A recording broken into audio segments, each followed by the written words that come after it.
غتكونوا سمعتوا على ناس كياكلوا لحم البشر في الولايات المتحده الامريكيه ولا في دول اوروبيه.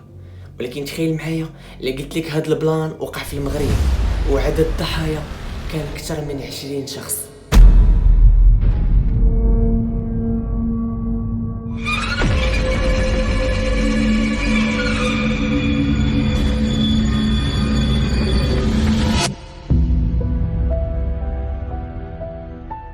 مرحبا بكم في فيديو جديد وقصه جديده. انا بلاك اكس. الا كنتي اول مره كتشوف الفيديو ديالي انا كنحط احداث وقصص واقعيه. ما تنساش تشترك في القناه وتفعل الجرس باش يوصلوك كاع الفيديوهات الجداد. ويلا نبداو الفيديو. القصه ديالنا بدات في الحرب العالميه الثانيه، مني كانت المانيا مستعمره فرنسا وديرها قاعده عسكريه حاطه فيها السلاح والجيش الالماني.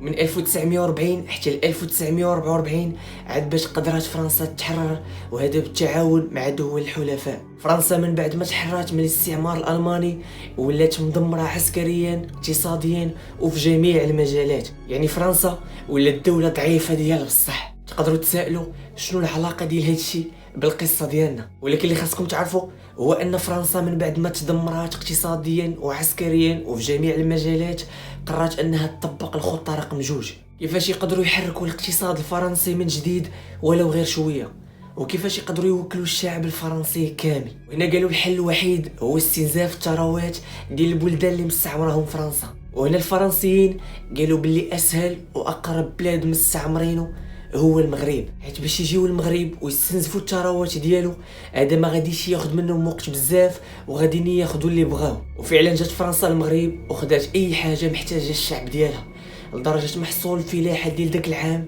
خداتو كامله باش توكل الشعب الفرنسي، وخلاو الشعب المغربي كيموت في الجوع حيت بطبيعه الحال كيهمهم غير الشعب ديالهم. 1944 داز عام صعيب وصعيب بزاف على المغاربه، هذا علاش غادي يلقبوه بداية عام الجوع. عام 1945 المغرب غادي يجيه الجفاف ومحصول الفلاحة ديال هذاك العام كان 0%. تخيلوا معايا الجفاف زائد عامين متابعة 0 في الفلاحة، يعني لا ماكلة لا والو. 1945 كان أكفس عام في تاريخ المغاربة واللي كيتسمى عام الجوع.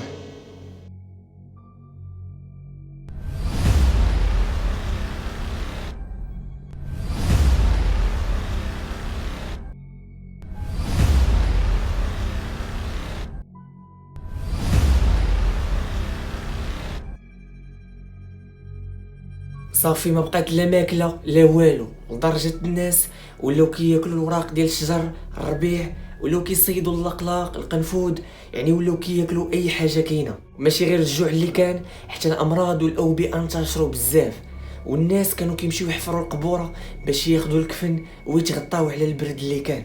يعني صراحه المغرب عاش اكفس عام في التاريخ ديالو. ولكن بلاتي الناس غادي توصلهم واحد الخبر باللي كاينه واحد المراه في واحد القريه قريبه من مدينه اكادير كتفرق اللحم.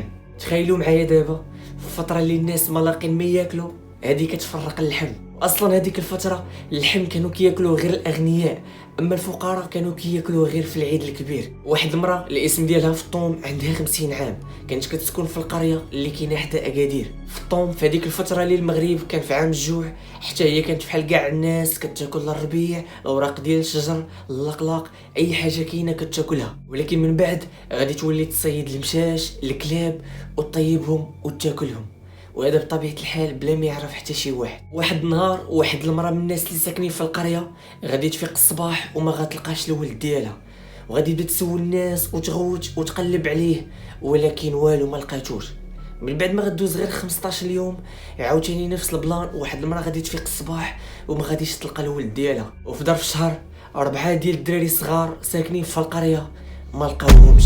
صافي من بعد ما دازو شهور ما بقى وقع والو، صافي الناس غادي يبداو ينساو هذوك الاحداث بشويه، وهنا في الطوم غادي تبدا تفرق عليهم اللحم في القريه كامله. من بعد الناس غادي يتعجبوا كيفاش قدرت هاد المراه تجيب اللحم في وقت اللي كاينه المجاعه، وحنا في الاصل اللحم كناكلوه غير في العيد الكبير.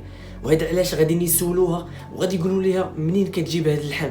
وهنا في الطوم غتعطيهم اجوبه غير مقنعه وهذا بطبيعه الحال غير كتهرب. ولكن الناس ديال القريه ما قدروش يسولوها اكثر او يزيدوا معاها في الهضره، حيت اصلا كاملين كانوا كيخافوا منها. صافي الناس كاملين بقاو الجوع اللي كان فيهم خداو هذاك اللحم ومشاو لديورهم فرحانين. 4 شهور وفطوم كتفرق اللحم على الناس ديال القريه، وفي وقت اللي الاغنياء براسهم كانوا كيشريو غير الربيع والزرع، صافي هادشي اللي كانوا كياكلوا. خبار ديال فطوم غادي تنتشر حتى غادي توصل للسلطات الفرنسيه، واللي جاو ليها باش يشوفوا كيفاش البلان ديال هاد المراه ومنين كتجيب اللحم.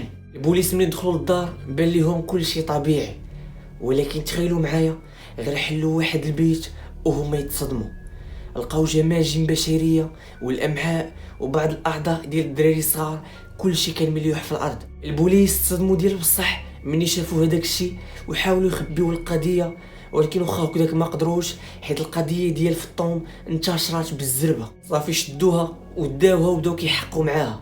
فطوم كانت كتجاوبهم بالبروده ديال الدم، ومني سولوها قالوا لها علاش درتي هذا الشيء، قالت لهم حيت ما كان عندي من ناكل، هذا علاش كنت كنخطف الدراري الصغار وكنقتلهم وكنطيبهم باش ناكلهم. وقالت لهم اصلا كنت كندير معاهم غير مزيان باش ما يكبروش في هذه البلاد اللي كلها دمار وخراب، واخا هكذاك كنت كندير مزيان مع حتى الناس ديال القريه، كنت كنعطيهم حتى هما ياكلوا. ومني سولوها على شحال من واحد قتلات، قالت لهم 24 ولد، 4 جابتهم من القريه ديالها و20 واحد من القرى الاخرى اللي بعاد عليها. طريقه باش كانت كتقنع الدراري الصغار يمشيو معاها، كانت كتقول لهم يلا معايا للدار، عندي الخبز عندي الماكله، غتمشيو معايا غنتهلا فيكم. وهما بحكم الجوع اللي كان فيهم ساكن وباقيين الدراري صغار كانوا كيتيقوا فيها وكيمشيو معاها، وغير كيدخلوا للدار كتضربهم بخشبه للراس حتى كيطيحوا، وهنا كتقتلهم باش تطيبهم وتاكلهم. تخيلوا معايا باش تعرفوا هاد الانسانه مريضه بدات كتعاود لهم على الطريقه كيفاش كطيبهم. بحال مثلا قالت لهم واحد قطعت ليه راسو وبخرته وكليته، بدات كتعاود لهم التفاصيل على كل واحد كيفاش دارت ليه. تخيلوا معايا في الطوم قالت لهم ومني ولي عندي فائض في اللحم بزاف انا وليت كنفرقوا على الناس ديال القريه. وتخيلوا معايا كانت كتهضر بهذه الطريقه كانها ما دايراش شي حاجه اللي خايبه، زعما راه كانت كدير غير مزيان مع الناس. حكموا على فطوم بالاعدام وعدموها بطريقه سريه ماشي قدام الناس. القصه ديال فطوم انتشرت في المغرب كامل لدرجه الى يومنا هذا باقا كتجبد وباقيين كيهضروا عليها. وصلنا لنهايه الفيديو، كنتمنى يكون عجبكم. ما تنساوش تخليو لي الاراء ديالكم لتحت وتشتركوا في القناه الا كنتم مازال ما اشتركتوا، وتفعلوا الجرس باش يوصلكم كاع الفيديوهات الجداد، ونشوفكم ان شاء الله في الفيديو الجاي.